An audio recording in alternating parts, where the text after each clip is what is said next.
My name is Haley McDonald, and I am here interviewing George Kelly. Can you start by telling me your name and your birthday?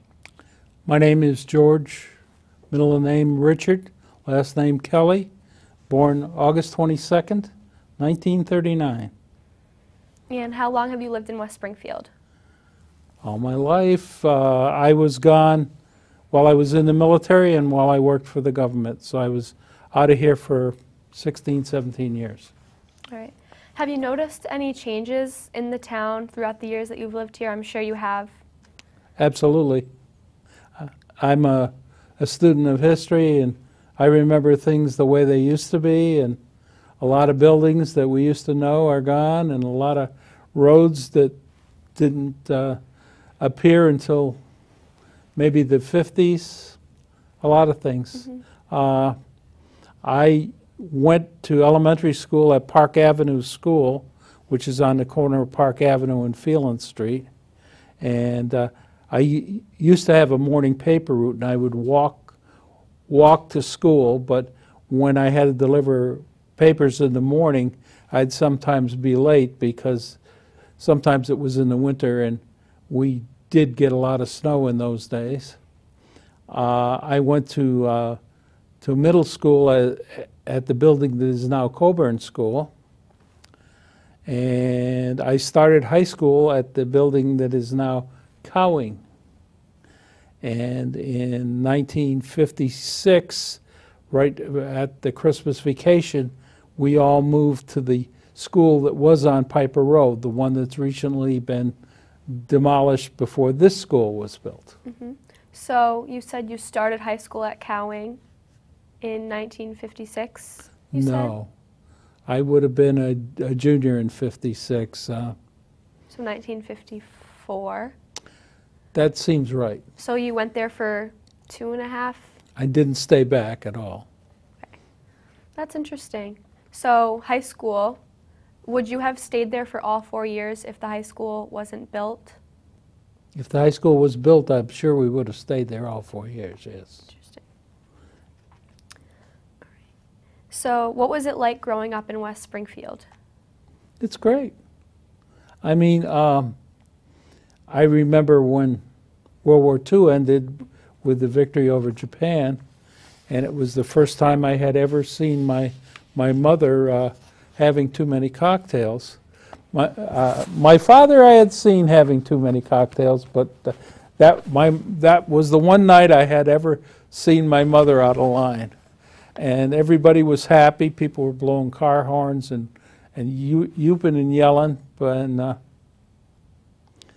my father tried to enlist and go into World War II, but at the G&B plant in West Springfield at 380 Union Street, he worked as a Navy gun sight inspector on the Navy planes, the Navy bombers, and they said he was critical and they wouldn't let him go. My uncle did go, and he landed at Normandy on D-Day. So World War II did affect you or your family personally? Did it have like a great effect on the way that you lived? It did, because I was just a little kid, but you maybe could get meat once a week. Everything was rationed. You had gasoline was rationed, so most people could not drive their private cars if they had them. Of course, all civilian automobiles stopped being built during World War II. There used to be air raids when you'd have to turn all the lights off and stay in the dark, and if you had a light on or somebody would come by with a flashlight, a block warden would come by and say, turn the lights off. We got strange planes overhead. Yes, I would say that. I remember when the Korean conflict started also. Could you tell us a little more about that? The Korean conflict? Yes. Well, I was, I don't know, 11, 12 years old, but it affected people. I knew people who were older than me from the neighborhood who had gotten drafted and gotten wounded. And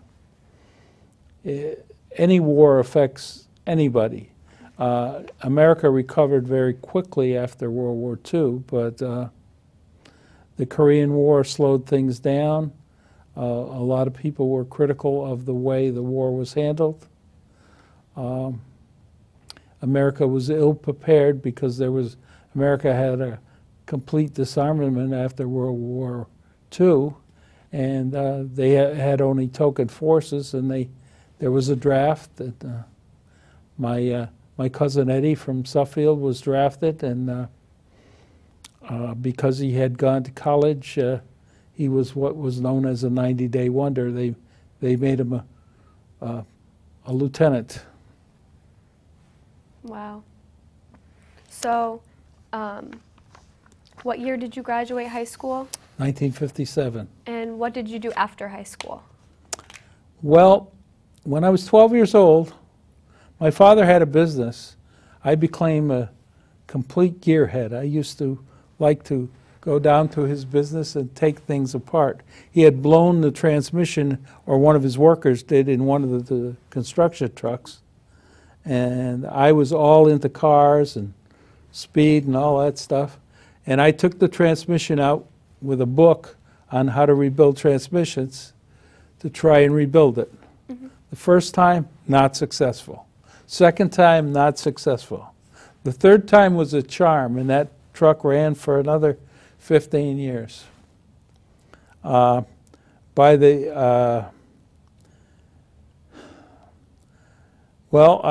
used to spend time at Lake Congamon in the summer.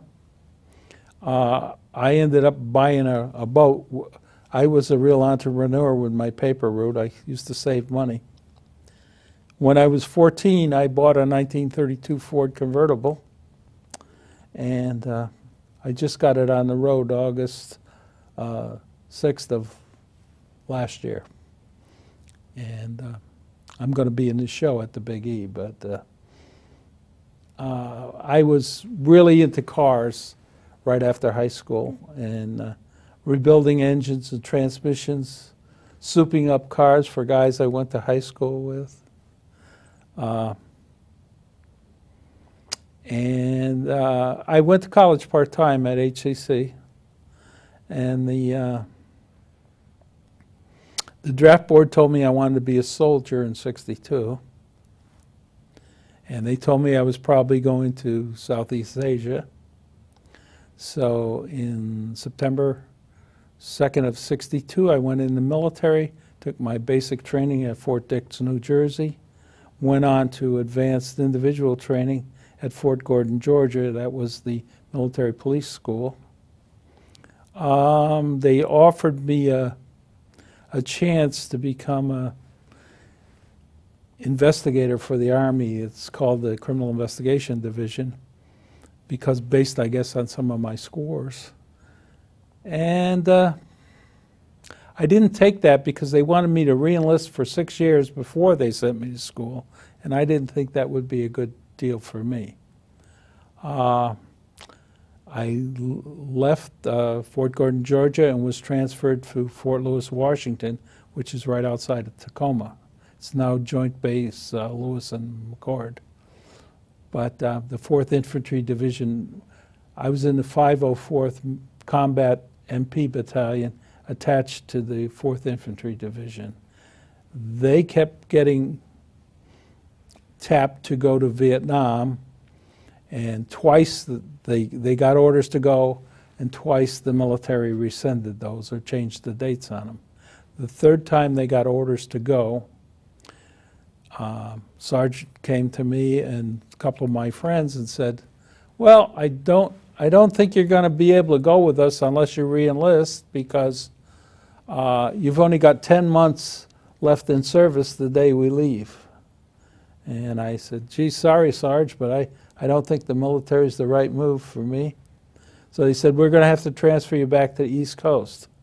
Now, while I was in the MPs out there, we worked 9 days on and 3 days off, and that was.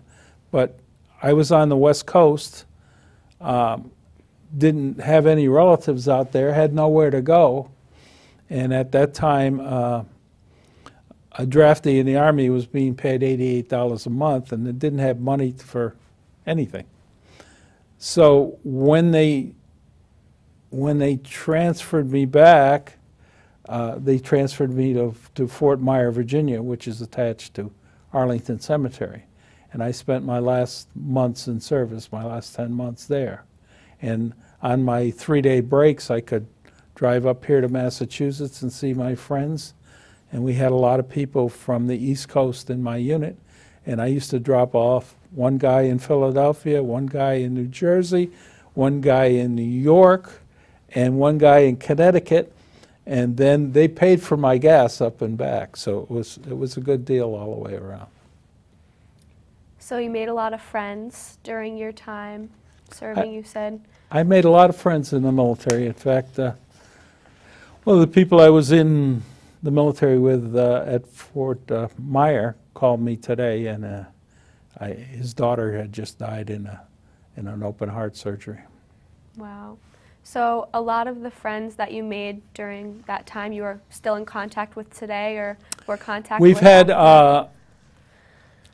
I've had no military reunions with the 504th MP Battalion, but we've had several military reunions with the 561st MP Company at Fort Myer.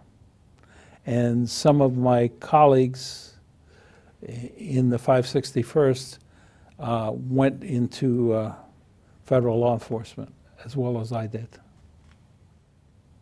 So, did the time that you spent in the military affect your life afterwards when you got out? Did you learn a lot of things about yourself or about things that you may have not seen if you weren't in the military? I think the military, for most people, is a very good experience because it makes you much more focused than,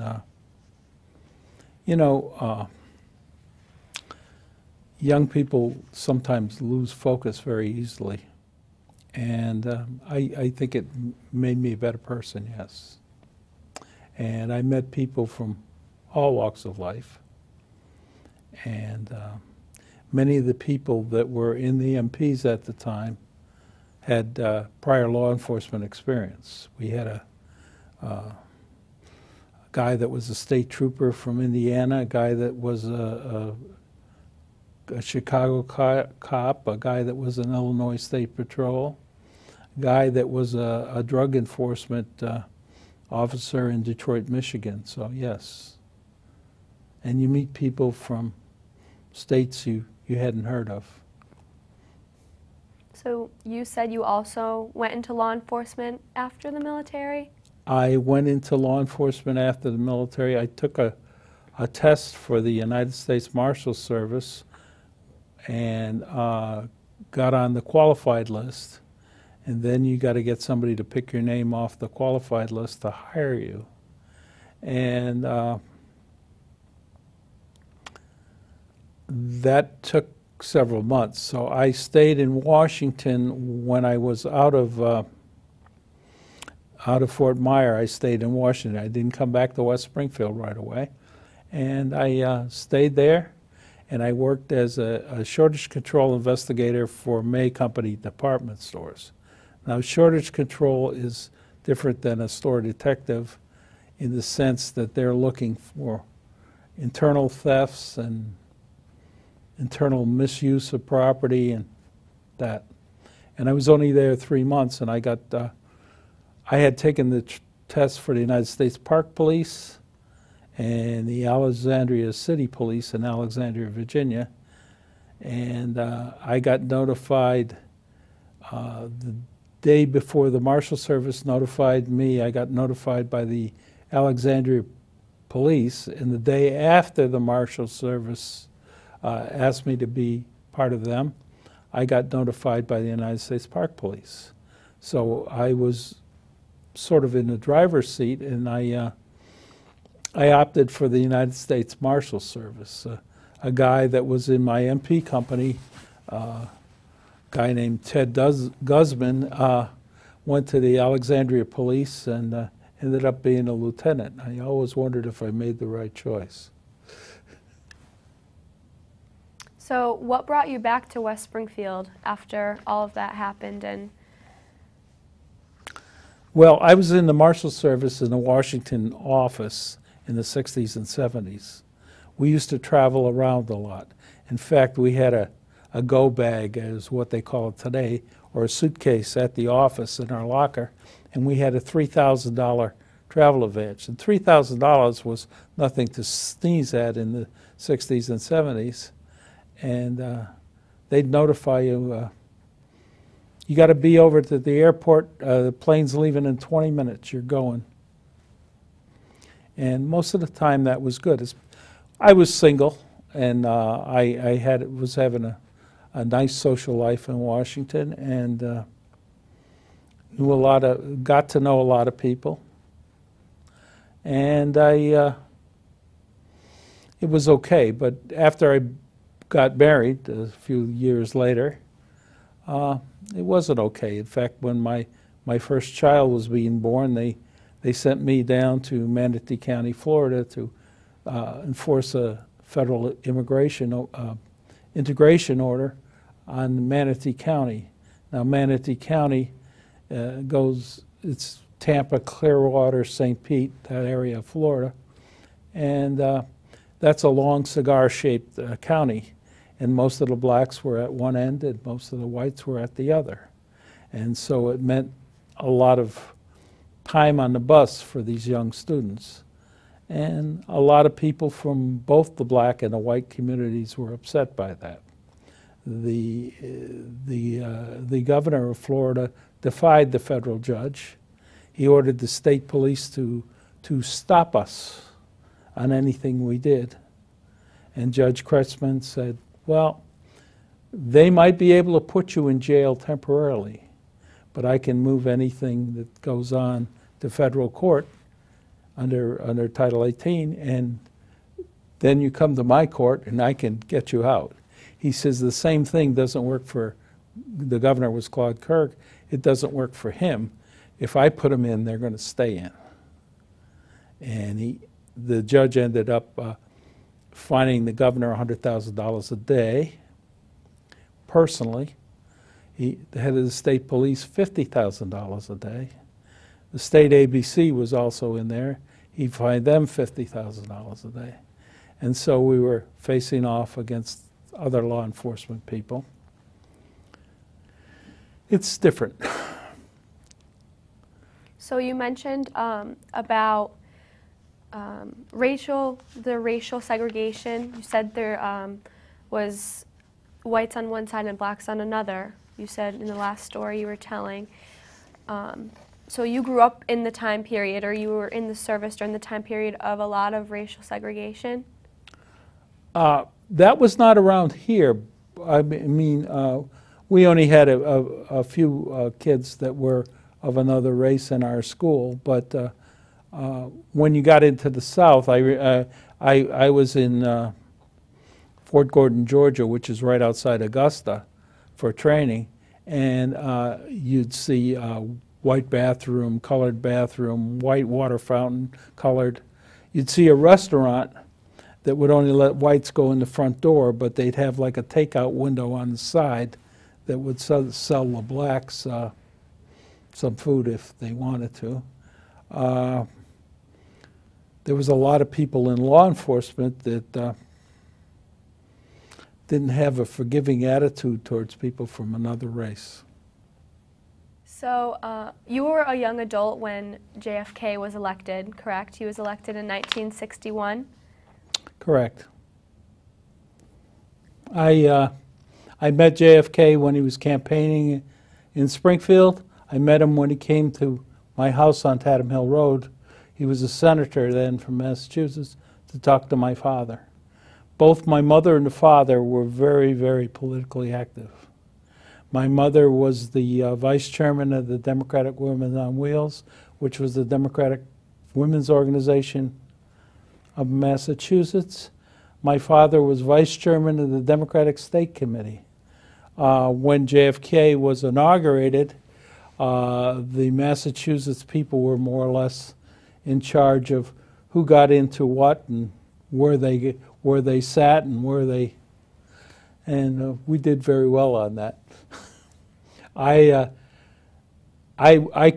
was 19 years old, sitting on the dais of the Capitol building in the fourth row back from where the president was taking his oath of office. And there was Supreme Court judges right rubbing on my elbow.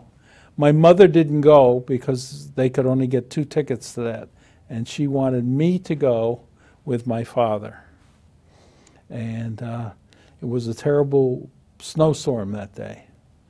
And Washington area has a policy on snowstorms. The good Lord put it here, and the good Lord shall take it away. So there's not much plowing down there. And when we first got there, we stayed with my aunt, who was living in Baltimore at the time, because there were no hotel rooms available. But a couple of days before the inauguration, we did get into a Washington hotel. Wow. So what was it like attending his inauguration? Were there a lot of people? Oh, yeah. Thousands and thousands and thousands.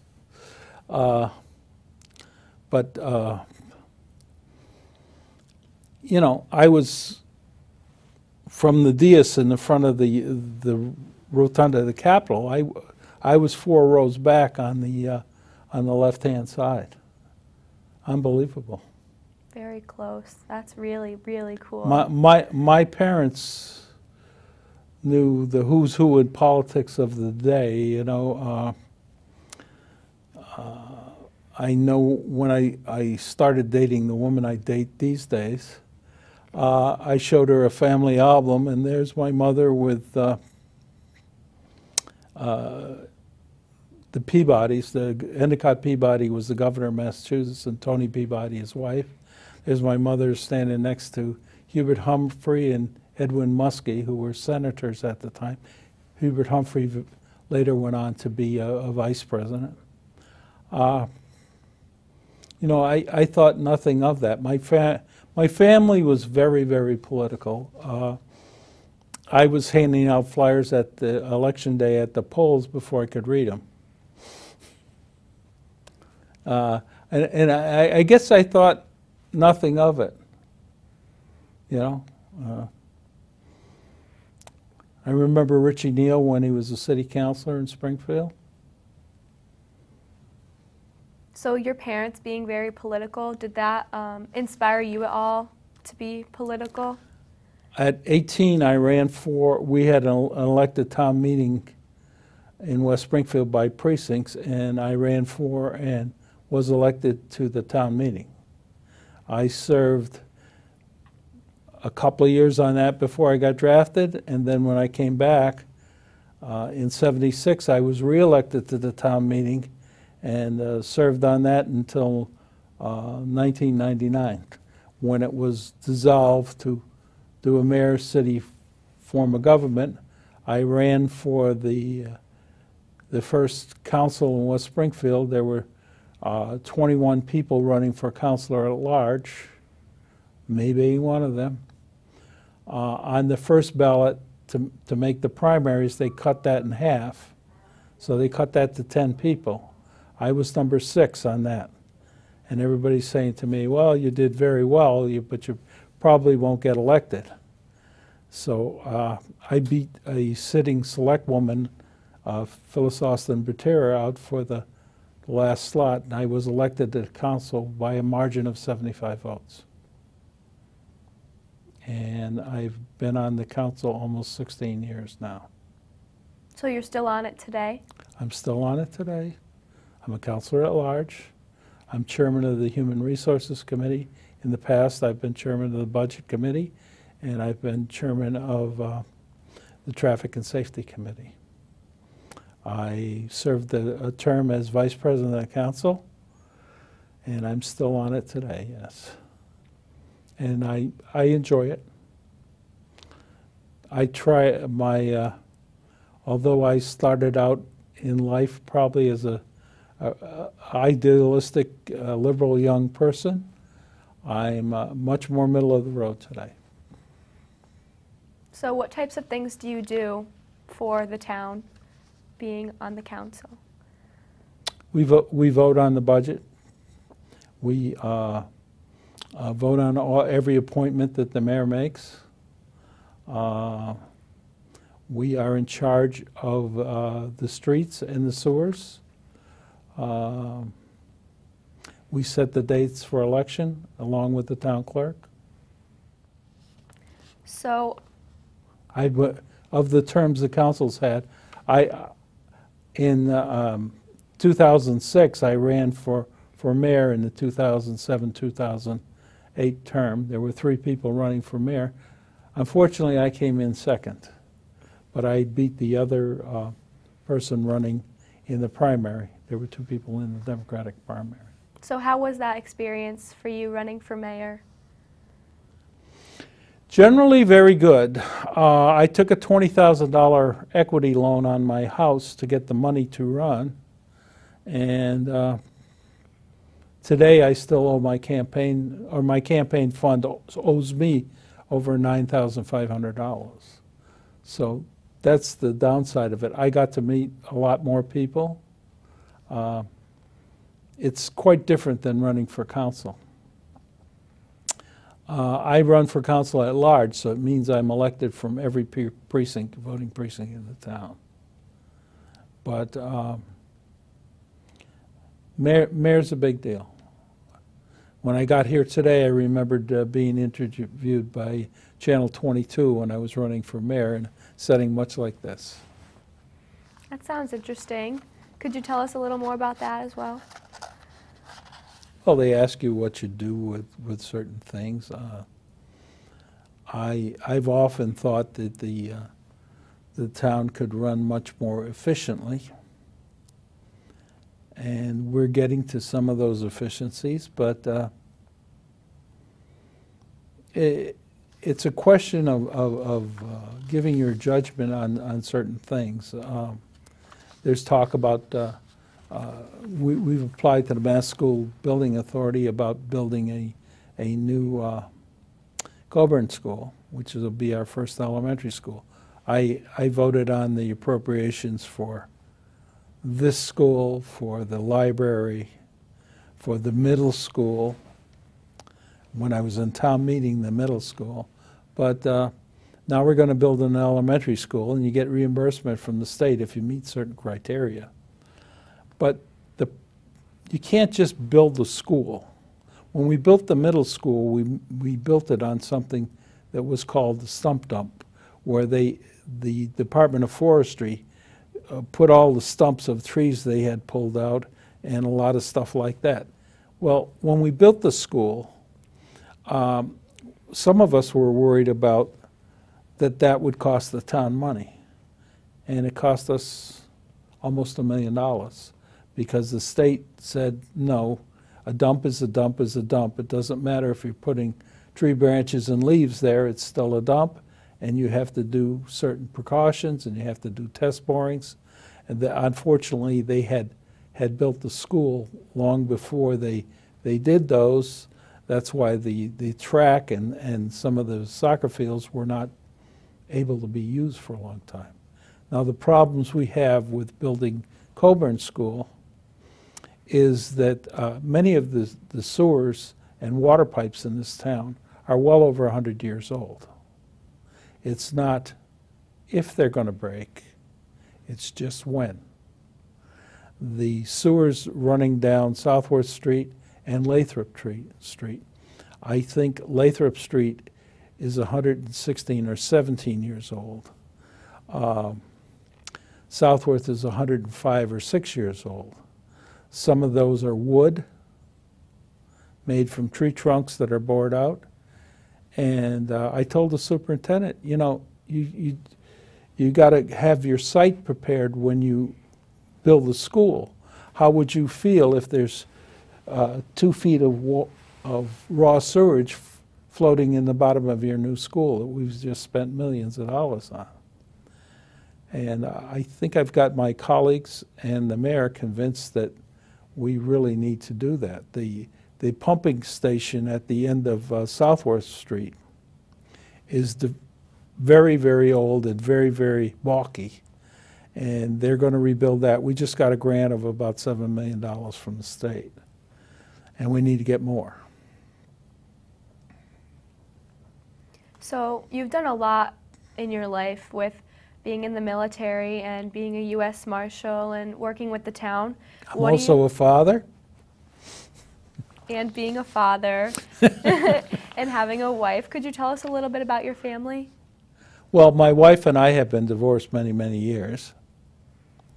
I have a longtime friend who's also divorced, and we've been together for about 20 years now. I've traveled extensively in my life. I've been to almost every state in the Union. Never been to Alaska, Nebraska, or I've been to Idaho, Iowa. But every other one I've been to once or many, many times. I've been to several European countries, and I've been to one country in North Africa. So I think I'm doing pretty good. I was in the military police at Fort Myer, and I took a leave and went to Europe and spent 30 days roaming around Europe. And my first sergeant at the military police company at Fort Myer, Italian guy Mario De Fara, he's dead now, but his Italian buddy that was also, he was first sergeant in the military police company in Berlin, Germany. So I went over and visited him and stayed in the barracks. And the sergeant over there said, "You tell Mario I took care of you." And he said, "We're civvies. We don't want anybody to know what your rank is or anything. Just don't tell them anything." So I got it. Berlin in those days was a divided city in 4 sections: British, French, American, and Russian. So the Status of Forces Act over there, they had a tank patrol car that went to all sectors. And I rode that around for a couple of days, and I've been in East Germany. And almost got in trouble there because I had a Polaroid camera in those days, and I took a picture of the Soviet War Memorial, and there was two of what would be called their honor guards standing there, and that's not allowed, just not allowed. I was in Checkpoint Charlie, that some of you may have heard of, the day that the Soviets and the East Germans moved up the wall 8 feet. I was trying to think of stuff all day. During the Vietnam conflict, the Berrigan brothers, who were 2 Catholic priests who were from Massachusetts, broke into the draft board in Harrisburg, Pennsylvania, and poured blood on all the draft records. I was detailed to the Harrisburg Marshal's office. There's a Marshal's office of only one. And I arrested the Berrigan brothers. And one of them told me, "Are you a Catholic?" And I said, "Yeah." He says, "You're excommunicated." I said, "I don't believe that's valid." And then we came out of the courthouse in the perp walk, and they took a lot of pictures. It's the first time I've ever made the AP UPI International above the fold of the paper. So that's my claim to fame, I guess. I arrested another guy in the Marshal Service that had killed 3 FBI agents in Washington. Did a lot of really crazy things. I worked most of the time in the Marshal Service of Washington, I worked in a very poverty-stricken area of the city. They used to call it the Barbary Coast, and in the winter you'd carry two weapons. You'd carry your regular service revolver, and you'd carry a small one in your pocket because you could be approached on the street. And my supervisor was beaten and robbed. He had transferred in from North Carolina, and he walked down there without paying attention to what he should be doing. And they beat him up and robbed him, took his gun and badge and everything. But in Washington in those days, it was the Wild Wild West. They used to stop and rob uniformed police officers. I was there during the riots, Martin Luther King riots, watched the city burn, The smoke was about this far off the ground. So much tear gas that it didn't matter whether you had a mask on or not. It was unbelievable. It's like being in a war zone, although I've never been in a war zone, but it's like what I've seen of war zones. We were carrying bandoliers of tear gas, submachine guns. Pretty hairy. They shot several firemen who were on ladders trying to put out fires in buildings right off the ladders. What do you think has been the most important thing that you've learned throughout your experiences? Well, people are human beings. You have to treat all people like human beings. I was sent to and graduated from the United States Treasury School program, as well as I had already been through the Marshals program. And then I was sent to the Human Relations Institute in Baltimore, and I became a Human Relations officer for the Marshals Service, arrest light. Gee, Miss McDonald, there seems to be a problem at the courthouse. The judge has issued this warrant for your arrest. Our regulations require you to be put in handcuffs before you're put in the car. I mean, what you see on TV is, okay, sucker, you're locked up. It's probably going to start a fight, and it's not a good procedure. You can always go to that procedure if the first procedure A doesn't work, but don't start with that. Is there anything else you would like to touch upon? How many hours do you have?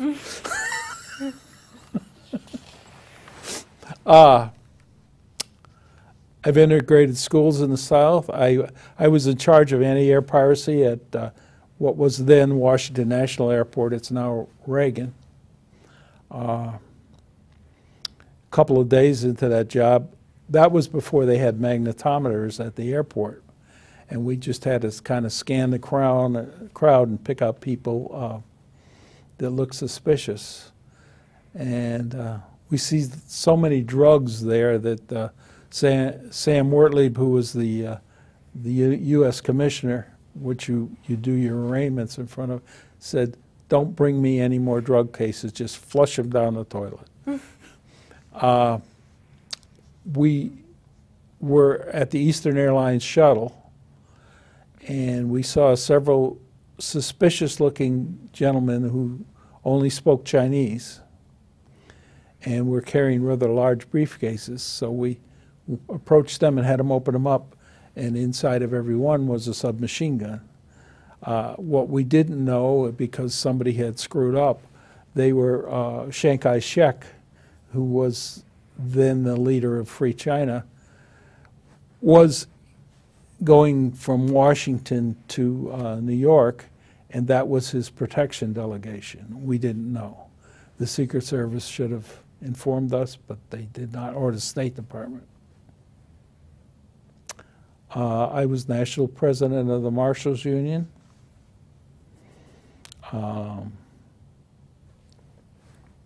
I've done a lot of very interesting things in my day. Met a lot of very interesting people. The State of the Union is coming up tomorrow night. We used to be detailed there to protect the senators and congressmen, and the president had the Secret Service. I worked the House On-American Activities Committee hearings where several people became disruptive. I served a subpoena on Arthur Kanoy, who was a law partner of William Kunstler, who was a radical lawyer during the day.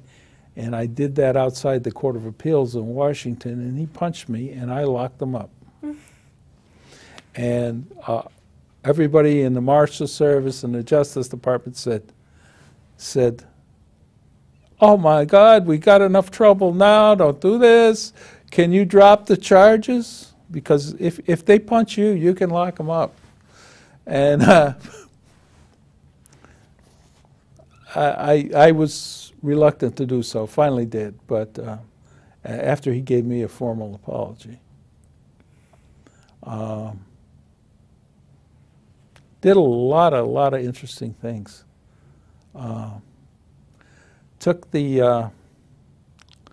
Arrested a federal parole violator who had a Schmeisser submachine gun, which was a German World War II 9mm machine gun. Charlie Hockman and I did that. And he was reaching for the gun, and we grabbed him. The next day, I went out and joined the NRA. One of the things I've learned is that we all have to be in charge of our own security and own protection. When the riots occurred in Washington, there was really no civilian protection. You could call the police, but they were so busy they couldn't respond. No matter what, man at my door with a gun, nope, it's not going to work. So I think it's probably shaped my thinking. Is there any final things you would like to say?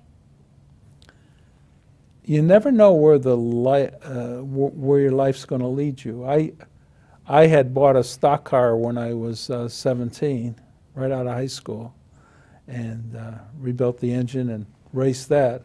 And I thought that's what I was going to do, because I thought that was cool. The faster I could go and the more on the edge I could live, the better it was. And the draft board kind of changed that when they told me I wanted to be a soldier. I hope that's been interesting for some of you. It was very interesting. Very interesting.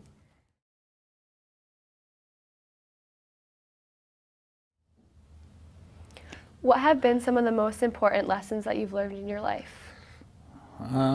It's never over until it's over. Even though you may be, I've done a lot of very exciting things in my life. Racing stock cars, playing football, been in a couple of bad automobile crashes, had people shoot at me.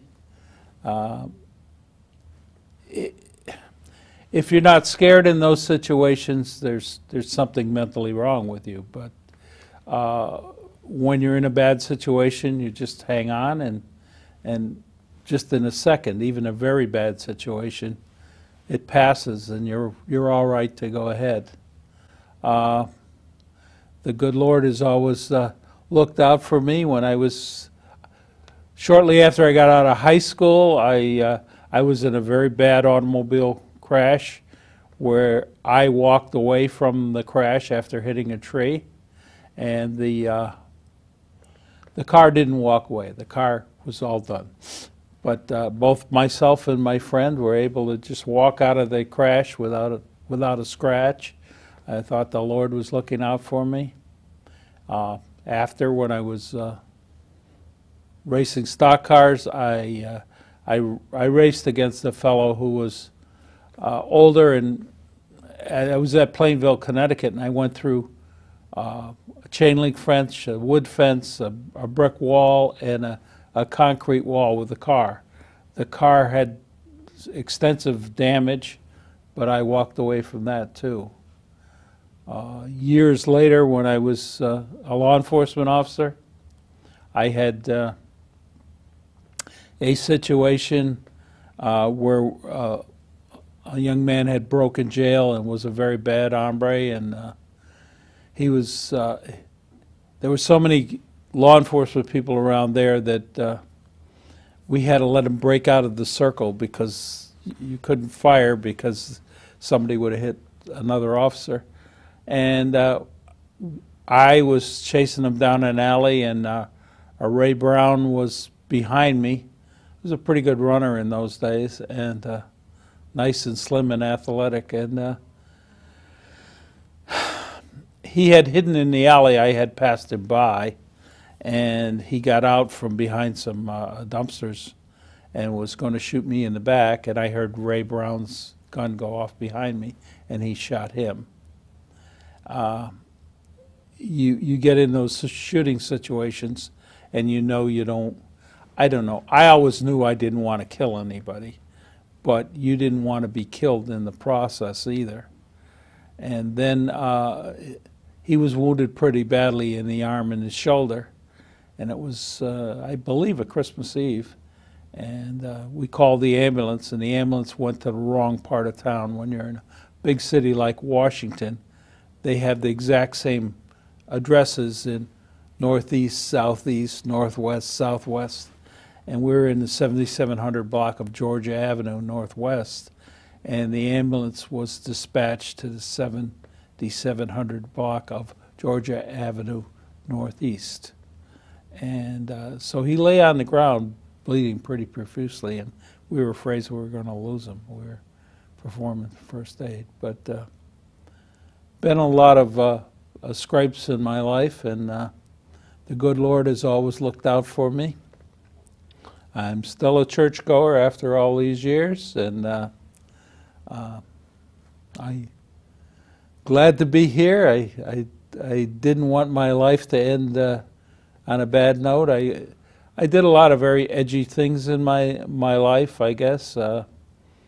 When I was in middle school, I used to have a paper route in the mornings, and in winter mornings when it was snowing, and it seemed to snow a lot more in the olden days than it does now.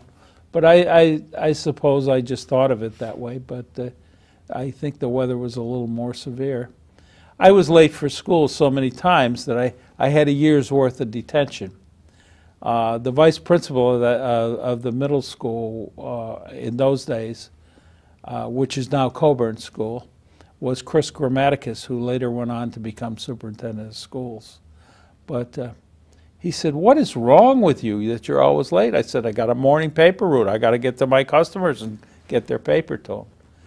He says, "I'll tell you what, I'll take your detentions back." And he says, "You've got a whole year worth of detentions if you don't skip any detentions and you stop being late." And I said, "Well, I guess I can do that because it's springtime now, it's mild weather, and there won't be any big snowstorms to keep me being late." So he did. Years later, I had run for town meeting. We had a representative town meeting in West Springfield where so many people from each precinct were elected.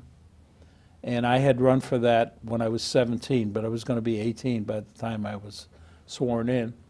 And I was on a committee that helped determine what funding the schools would get.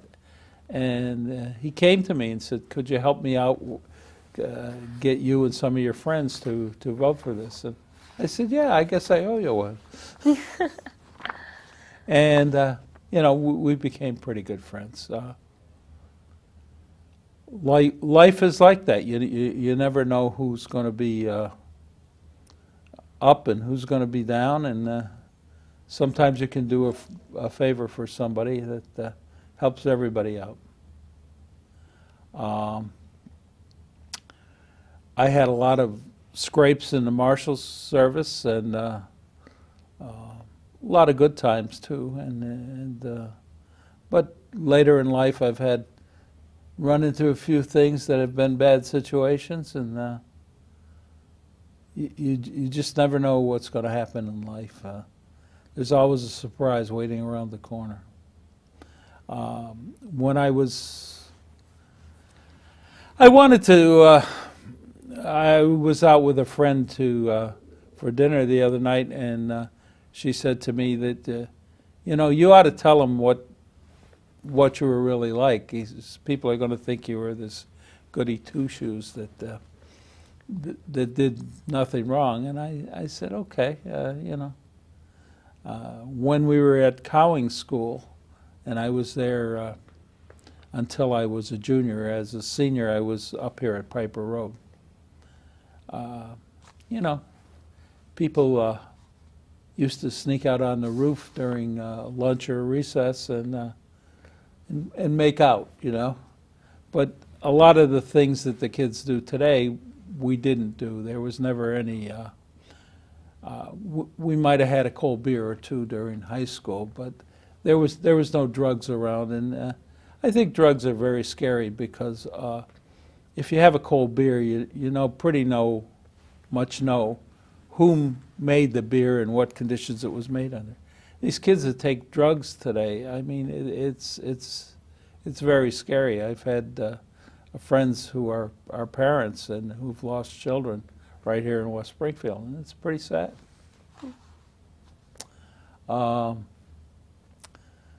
Did an awful lot of things in my life that I never thought I would have happen, and you know, I was married at 29 years old. I was a bachelor before that. I lived in a high-rise apartment with a view of downtown Washington, and had a brand new convertible, and had kind of a cool job. And I got married at 29, but unfortunately I got divorced by 39. I had 2 children. My son, after going in and getting out of the Marines, was killed in a tragic accident here in West Springfield at 25, which left a huge hole in my heart that probably is never going to heal. I have a daughter who lives in town, and she has 6 and a half. I'm almost 7-year-old twins. They'll be 7 in May. 1 boy and 1 girl, and I'm very happy with the twins. And every chance I can get to take them out and spoil them is great time. My significant other, who she and I have been involved for many years, she has 2 grandchildren in West Springfield, so we say we have 4 grandchildren. And we enjoy interacting with the children. My girlfriend's family is a little older. The boy is 13, and the girl is almost 11. So grandchildren are great because you take them out and you feed them a lot of ice cream and soda, and then when they get all wound up, you take them back to their parents. Had a very interesting life, did get bored. Being a United States Marshal in the Washington field office, which was the biggest one, you got to go to a lot of other places because we always filled details around the whole country. A lot of the memorable cases we were involved in. We integrated schools in the South. We put down prison riots up at Danbury. We protected federal witnesses that had a very big price on their head. The Marshal Service holds all the warrants for the federal government. They don't make fresh cases like the FBI and the Secret Service do, but when the warrant is issued by the federal courts, the Marshal Service is their repository for them. So we got a lot of the most wanted criminals that we'd go out and try to lock up.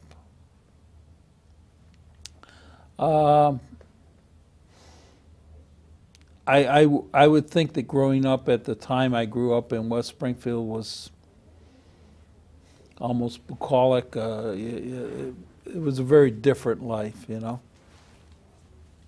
How so?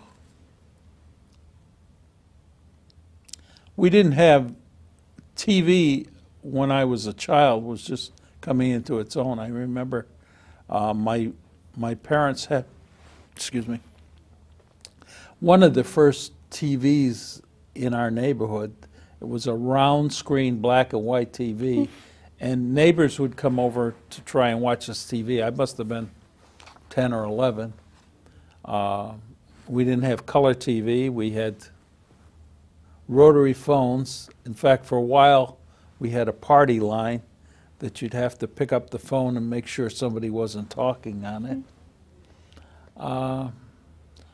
You could walk around, and we would walk everywhere. We would walk over to Springfield,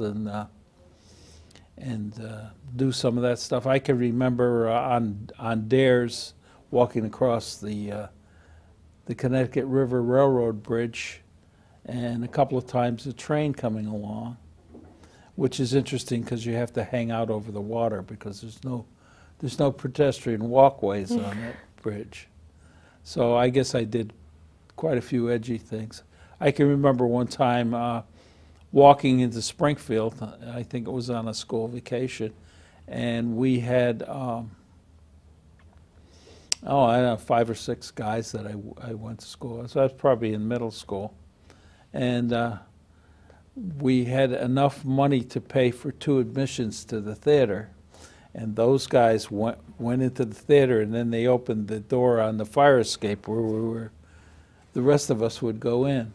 And we got caught by Springfield police, and as my luck would have it, my father knew the police officer that caught us. And boy, they gave us a kick in the butt and said, "I should tell your father." Oh, please don't tell my father. But I would say West Springfield has always been a great community to raise a family, and I think sometimes you don't realize that until you travel around. I have traveled everywhere and gone to many, many places. What are you the proudest of in your life? That's a tough one. I've done so many things. I was very proud that I was elected to the town meeting at 18. I was proud that when I came back after being, I was out of town for 17 years while I was in the military and in the Marshal Service, that I was re-elected to town meeting. I spent 30 years on the town meeting in West Springfield between my 2 stints there. I'm proud that even though I wasn't successful, I was proud that I ran for mayor in 2007. And I was proud that I got a pretty good vote. I beat some other city councilor that was running for mayor in the primary. And I came very close to the sitting mayor, who was Mayor Gibson at the time.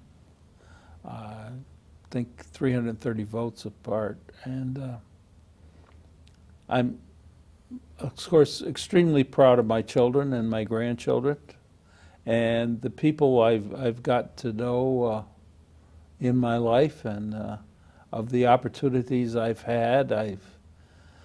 I talked before about going to President Kennedy's inauguration, but I've been to the White House. I've had lunch with presidents and vice presidents and governors. After he was governor of Massachusetts, Endicott Peabody, Chub Peabody, came to Washington, and I used to go to parties at his house with people from the 1%ers of the world. You know, I probably shouldn't have been there, but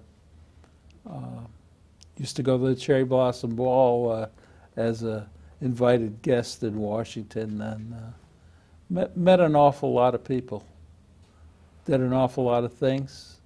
Had the opportunity to help a lot of people. I'm proud of all the associations. I'm proud of the Rotary and the all the various clubs and organizations I belong to. Many of the Irish clubs I belong to. Done an awful lot of things. I consider myself fortunate in life for the most part. Who do you think of as the most important person in your life? Oh boy, that's a tough one. I was very fortunate to have very good parents. I must have driven them up the wall. My parents were both self-made people. My relatives came here to West Springfield from Ireland. They arrived in the country. My great-great-grandfather arrived in 1848 in the port of New York, lived for a while in the Albany area. Then they moved to Pittsfield, where they worked in a factory. Then they moved to Chester, Mass, off of Abbotsbrook Road, and they had tried to have a farm there, but it's very rocky. I think all you could raise up there was rocks. And then in 1873, they moved to West Springfield and had a farm on Dyke Avenue. My father lost his mother when he was 6 years old, and my father's father died the year he graduated from high school. My father had a full ride to the University of Vermont on a football scholarship, but couldn't go because he had no parents to support him. But my father, without a college education, did very, very well, and was able to start his own business, and was very successful with that. My mother worked right alongside of him. I was very fortunate to have very good parents, and you know, what can you say about your children? Your children can bring a lot of joy to your heart, but they can bring a lot of heartache as they're learning to grow up. I'm sure I gave my parents a lot of heartache because that car I hit the tree with when I was, I don't know if I was 18 or 19. That was my father's car. That was its last ride. And it was only a couple of years old. But, you know, I never did anything that I'm really ashamed of. I always, I did some mischief, and I was kind of an edgy guy, but, you know. I'm coming up on a high school reunion, and many of my classmates I've been friends with for all my life. Most people, if I make them a real friend, they're a friend for life. Is there anything else you would like to talk about that we didn't get to talk about today? Well, I'd like everybody who's here in the community of West Springfield to think about what a great community we have, and that we've always managed to keep it great on a affordable basis. Sometimes when you can't as a community do everything that you want to do, but you can probably do most things that you need to do if everybody figures that out. I mean, we can't, if as part of the city government, if we spend too much money, I mean, you can't just give all the money to the fire department or the schools and let the police department and the Board of Health and other things go. You have to keep everything going at a certain level. And many people don't realize that because they like this department better than the other department. I think we've got a great community. It's got its problems like every other community, but West Springfield's a really great community to grow up in. I've lived in other communities throughout my life, you know.